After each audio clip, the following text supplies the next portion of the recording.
Now 6 amps meant that when I only had one left, I had to plan another trip to another country, and it seriously stressed me out that I would have to travel all that way there, and then they would tell me that there's a shortage or that they don't have anything. And it actually happened.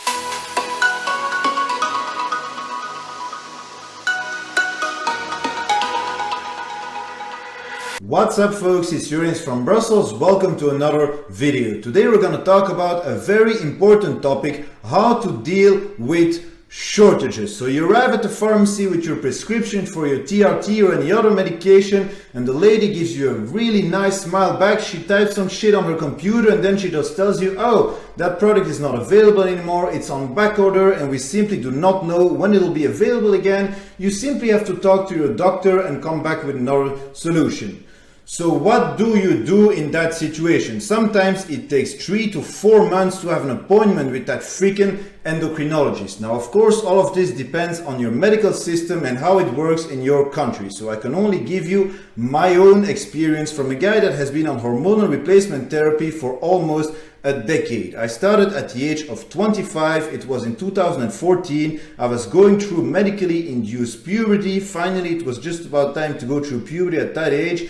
And I didn't really want to miss not even one injection of my HRT. I was finally dealing with my shit at that time, and there was no way in hell I would deal with shortages of end up with nothing. So how did I deal with shortages? Well, let's get to it.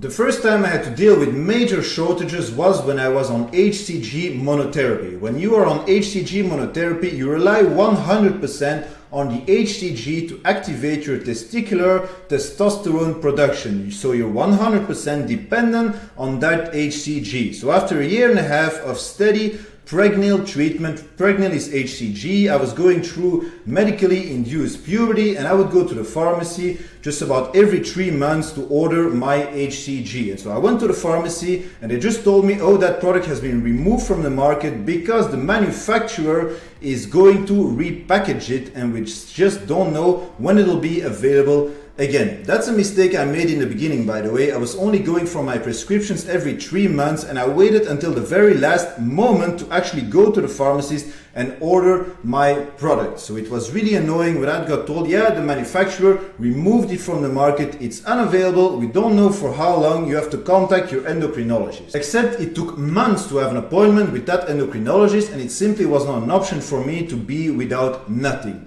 So that day I drove from pharmacy to pharmacy with my prescriptions to check what they still had in stock and if I still could buy something. And I managed to buy one single box of Pregnil. I placed a lot of phone calls, and it was the very same in every pharmacy in Belgium and also in France. So what did I do? I went to a GP, I showed that person my medical files, my blood work before starting treatment and so on, and I got prescribed 6 ampoules of Testosterone, so TRT. That was enough to last me 12 weeks. So I switched from HCG monotherapy to testosterone replacement therapy for that time. That's something you can do here in Belgium, by the way. I could go to any GP, show my medical file, and that person can prescribe me exactly the same as my endocrinologist based on my medical history and what I am already being prescribed to by that endocrinologist. So that's a good backup option. A couple of weeks later, Pregnil was available again, and this time the product was packaged in vials instead of ampoules, so that was a good thing, even if it was away from the market from months. But from that point on, I always kept a stash or a B plan of Testosterone or testosterone as a backup. I always have 4 or 5 ampoules, which would last me 10 to 12 weeks as a backup. I still have some of those that are of course completely expired. Always keep a backup plan or a plan B if you are on HRT. The next time I went for a full checkup at my endocrinologist, when I finally had my appointment, I explained my situation to her, and I also told her I never want this shit to happen again, and she prescribed me again Testosterone as a backup.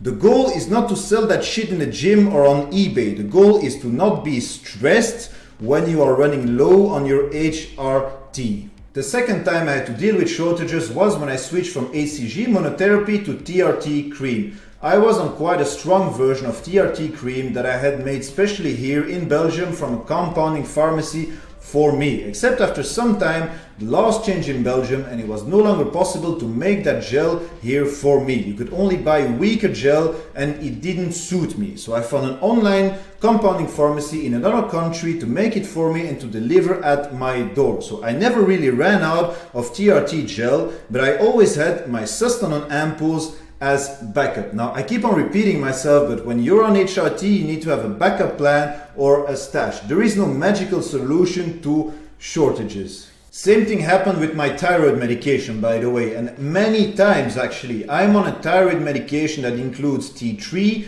and T4 in one pill. I can't freaking live without it, you know. So at some point they had shortages. It's a French medication and they had shortages in France, so they didn't deliver anymore to Belgian pharmacies. So it was impossible for me to buy it here in my local pharmacy. So I learned that, of course, the very same day when I went to the pharmacy to pick up my prescription, and they had nothing anymore. So what did I do? I took my car and I drove from pharmacy to pharmacy to see what they still had left, but I didn't get much. So my endocrinologist was aware of that issue. I contacted her and we made a backup plan where I could buy separately T4 and T3 under different brands that were available here in Belgium. So we had a backup plan. Now switching thyroid medication when you are stable is really not a good idea, but I would rather be a bit unstable than to end up simply without anything.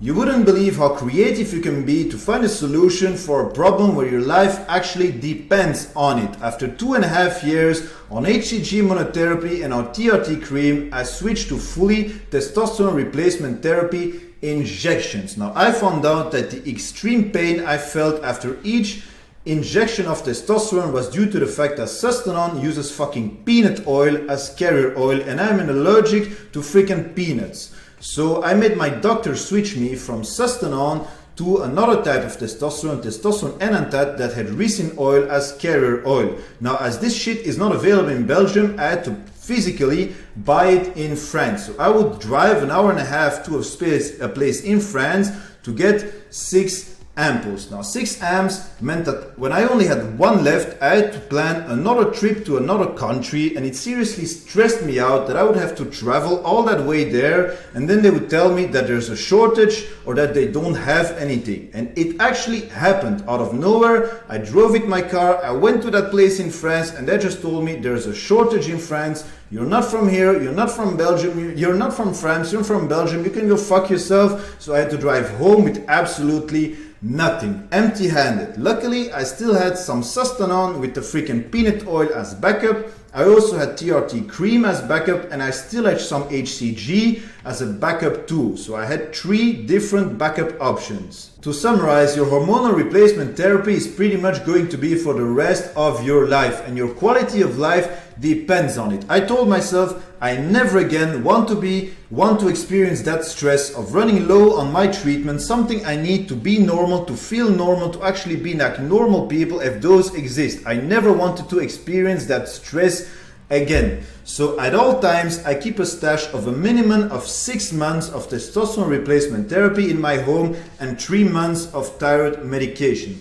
If for some reason my doctor loses her life, there is another pandemic, or there is a zombie attack, or worse, war in Europe, or so on, I always have HCG in the freezer as a backup, and I also have that TRT cream as a second backup. It's probably overdue now by a couple of years, but I would still use that shit, you know. Worst case scenario, I would go UGL, underground lab. The thing is, I would really hate the idea of injecting something into my body that might have been made in a bathtub in freaking India. Last but not least, I forgot to mention this in the video, but you have to talk to your freaking endocrinologist about this. You are the customer after all. Just be honest and explain to the person that in case of shortages, you don't want to be left with nothing. You want to have a backup plan and some stash at home. That's what I did. Talk to your doctor, and if he or she is scared that you're gonna sell that shit in the gym or on eBay, well then find another doctor. Seriously. You deserve to not be stressed for a medication that you're going to be on for the rest of your freaking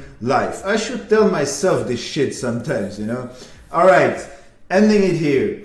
Let me know in the comments what you thought of the video. I'll catch you on the next one. Subscribe. Uranus out.